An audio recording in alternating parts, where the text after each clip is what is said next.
Placing for the in-milk cows. The first place goes to Cow E.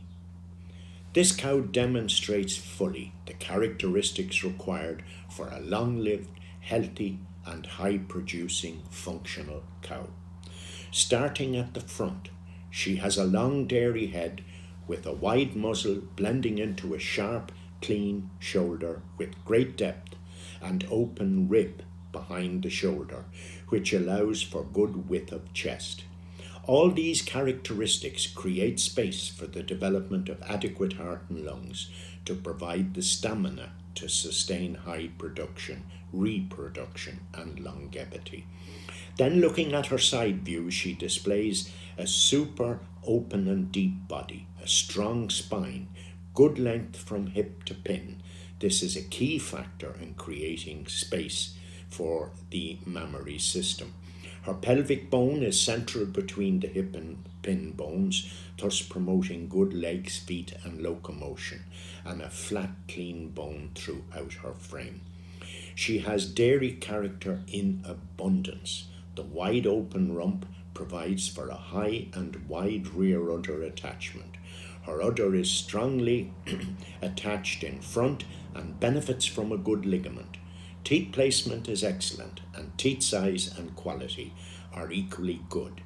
The venation in this mature udder is really good. She is truly a super cow.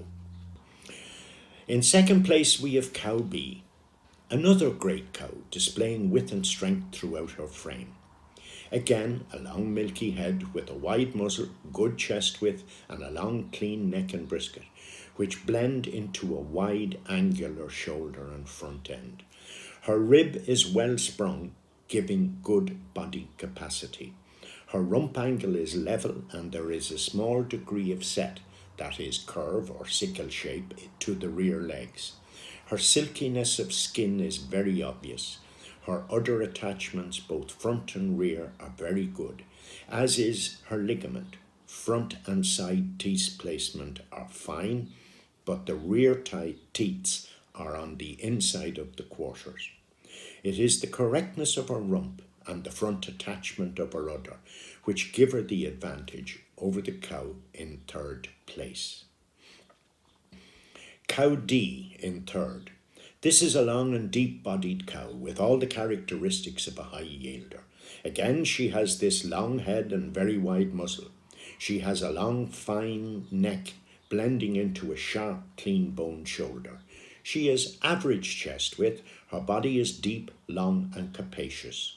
She has superb quality dairy bone. It is strong, yet flat, clean and flinty. She just exudes dairy character. Her rump is long and wide. She is much wider in the rump compared to her chest width. She is slightly high in the pin bones. This is due to her pelvic bones being closer to the pin bones.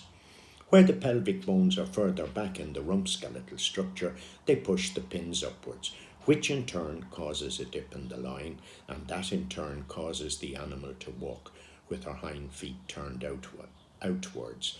This can predispose the animal to having feet problems. The udder is capacious, normal enough in a high-yielding cow. It is well attached both front and rear and benefits greatly from a strong, well-defined ligament. The rear udder has good venation and it is high, wide and well attached. Front and side teat placement are perfect. The rear teats are slightly towards the inside of the quarter and are very slightly cocked outwards. Teat size and quality are really good. This is a real dairy cow, oozing dairy character with a great rear udder, and it is these two attributes which bring her ahead of the fourth cow. In fourth place we have Cow F. This is a type of cow that would be really acceptable to most dairy farmers. She is medium statured with a wide open frame throughout her body, and she has all the appearance of being milky. She has good width and depth of chest. She has a deep and well-sprung rib cage, resulting in a super deep body topped by a strong and level spine. She is probably the deepest bodied cow of the 6 in the class. She might not be as long-bodied as the cows placed ahead of her, but perhaps the sheer depth of rib will compensate for that. To carry this body, good legs and feet are a must-have. When you see the rear view of the cow, the quality and strength of bone in this cow's legs are obvious, as is her wide rump and pin setting. The udder is very well attached in front, with front teats well placed and tucked in underneath the quarter. The rear udder tends to narrow as it runs up towards the tail and appears slightly necky. This allows the udder to deepen, and it is closer to the hock than in most of the higher placed cows. It is the quality of the ligament which is helping to keep the udder in place. Her rear teats, while on the inside of the quarters, are plumb. It is her extra chest width and rear teat position which separate her from the next place cow. In fifth place comes Cow A, another deep-bodied cow, not quite as wide in front as the fourth place cow, but she has good average chest width and a great deep and open rib behind the shoulder. Again, not the longest cow, but she has depth and width right through her rump. She has a remarkably long rump. It is level and wide. Again, the bone quality through the legs is just so flat, clean, and yet strong enough to carry this deep frame.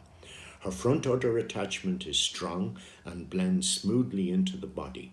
Front teat placement is very correct, and the side distance from front to back is correct also.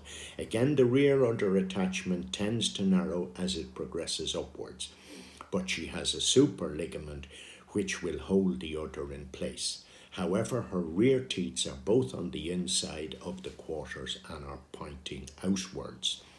It is her body capacity coupled with her bone quality which place her above the cow in sixth. Sixth is cow C. It's a shame to have to put this cow last, and it is a reflection on the quality of the cows in the class that this lovely framed cow, full of dairy character, has to give way to the older, more mature cows. She appears to me to be younger than the others, but she has the makings of a great cow when she develops further. Again, one has to appreciate the strength of her top line, her depth of rib, her quality of legs and feet. She has what is needed for longevity. Perhaps her udder could have better teat placement. Both front and rear teats appear to be pointing outwards slightly, but she has good attachment and texture.